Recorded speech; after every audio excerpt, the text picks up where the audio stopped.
സഹായിക്കാനായിട്ടൊന്നും ആരുമില്ല. ഞങ്ങൾക്ക് അച്ഛൻ മാത്രമേ ഉണ്ടായിരുന്നു.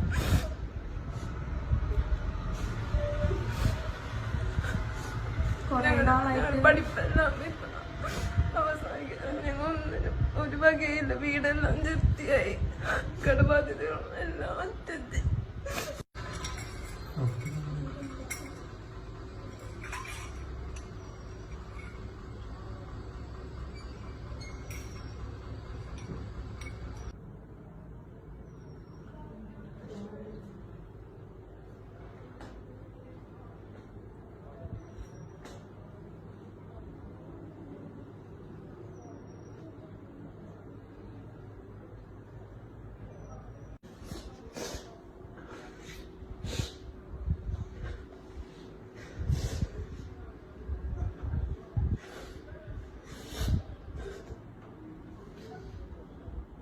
സഹായിക്കാനായിട്ടൊന്നും ആരുമില്ല.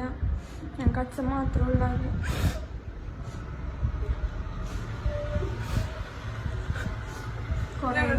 പഠിപ്പെല്ലാം അവസാനിക്കും. ഒരു വകയില്ല, വീടെല്ലാം ജപ്തിയായി, കടബാധ്യതകളും എല്ലാം അറ്റത്ത്. ഫിറോസ് കുന്നംപറമ്പിലാണ്.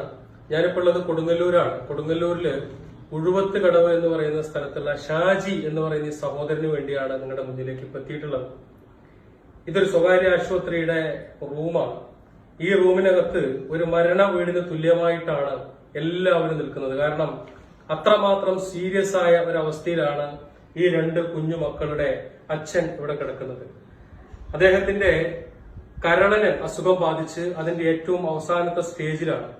ശരീരം മുഴുവൻ നീരെടുത്ത് കണ്ണിനൊക്കെ മഞ്ഞ കളർ ബാധിച്ച് വയറൊക്കെ വീർത്ത് പൊട്ടാറായ ഒരു സാഹചര്യത്തിലാണ് ഇവിടെ വന്നിട്ട് അതിന്റെ വെള്ളം കുത്തിയെടുത്ത് ഇങ്ങനെ കിടക്കുകയാണ്. അദ്ദേഹം ഭക്ഷണം കഴിച്ചിട്ട് 10 ദിവസമായി എന്നാ പറയുന്നത്. വായിലേക്ക് സ്പൂണിനകത്ത് വെള്ളം ഒഴിച്ചു കൊടുത്താണ് ഈ ജീവൻ നിലനിർത്തി പോണത്. ഒരു ദിവസം ഇദ്ദേഹത്തിന്റെ ജീവൻ നിലനിർത്താൻ ഇവിടെ നിന്ന് കൊടുക്കുന്ന മരുന്നിന്റെ ചെലവ് മാത്രം 15,000 രൂപയാണ്. 10 ദിവസമായിട്ട് 1.5 ലക്ഷം രൂപ ചെലവഴിച്ചുകൊണ്ട് ഓരോ ദിവസവും 15,000 രൂപ ചെലവാക്കിയിട്ടാണ് ഈ ഷാജിയേട്ടന്റെ ജീവൻ നിലനിർത്തി ഈ കുടുംബം മുന്നോട്ട് പോകുന്നത്. ഒരു തരത്തിലും നിവൃത്തിയില്ലാത്ത ഒരു കുടുംബം. ഇദ്ദേഹത്തെ കൊടുങ്ങല്ലൂർവർക്കൊക്കെ അറിയാം. ഷാജിയേട്ടനും അദ്ദേഹത്തിന്റെ ഭാര്യയും ആധാരം എഴുതുന്ന ജോലിയായിരുന്നു. അതുകൊണ്ട് തന്നെ എല്ലാവർക്കും അറിയാവുന്ന ഒരു കുടുംബമാണ്. ഞാൻ ഇവിടേക്ക് കയറി വന്നപ്പോ ഈ കുടുംബം എന്നോട് പറഞ്ഞത്, എന്റെ ഭർത്താവ് ഫിറോസ് കുന്നംപറമ്പിലെ പോലെ ഈ നാട്ടിലെ പാവങ്ങൾക്ക് വേണ്ടി സഹായിച്ചിരുന്ന ഒരാളാണ്. അതുകൊണ്ട് തന്നെ ദൈവം കൈവിടില്ല എന്നാണ് അദ്ദേഹത്തിന്റെ ഭാര്യ എന്നോട് പറഞ്ഞത്. കാരണം അദ്ദേഹത്തിന്റെ കുടുംബക്കാർക്കും നാട്ടുകാർക്കൊക്കെ ചെയ്യാവുന്ന അത്രയും അദ്ദേഹം ചെയ്തിട്ടുണ്ട്. ഇദ്ദേഹത്തിന്റെ വീട് ഇപ്പൊ പണയത്തിലാ. 10-40 ലക്ഷം രൂപ പണയത്തിലെടുത്ത് ഇദ്ദേഹത്തിന്റെ ചികിത്സയ്ക്ക് വേണ്ടി പണയത്തിലെടുത്ത് വീട് ജപ്തിയായിട്ട് നിൽക്കുകയാണ്. +1 പഠിക്കുന്ന ഒരു കുട്ടിയുണ്ട്, 9ാം ക്ലാസ്സിൽ പഠിക്കുന്ന വേറൊരു പെൺകുട്ടിയുണ്ട്. 2 പെൺകുട്ടികൾ മാത്രമുള്ള ഇദ്ദേഹത്തിന് ഒരു തരത്തിലും നിവൃത്തിയില്ലാത്ത ഒരു സാഹചര്യത്തിലാണ് നമ്മുടെ മുന്നിലേക്ക് എത്തിയിട്ടുള്ളത്. സഹായിക്കേണ്ട സമയം ഇപ്പോഴാണ്. ഇപ്പൊ ഈ കുടുംബത്തെ സഹായിച്ചാല്, ഇപ്പൊ ഇദ്ദേഹത്തിന് വേണ്ടി എന്തെങ്കിലും കൊടുത്താല് എത്രയും പെട്ടെന്ന് ഇദ്ദേഹത്തെ ജീവിതത്തിലേക്ക് തിരിച്ചു കൊണ്ടുവരാനും ഈ കുട്ടികൾക്ക് അച്ഛൻ ഉണ്ടാക്കാനും നമുക്ക് സാധിക്കും. കാരണം ഇപ്പോ അമ്മ ലിവർ കൊടുക്കാൻ തയ്യാറാണ്.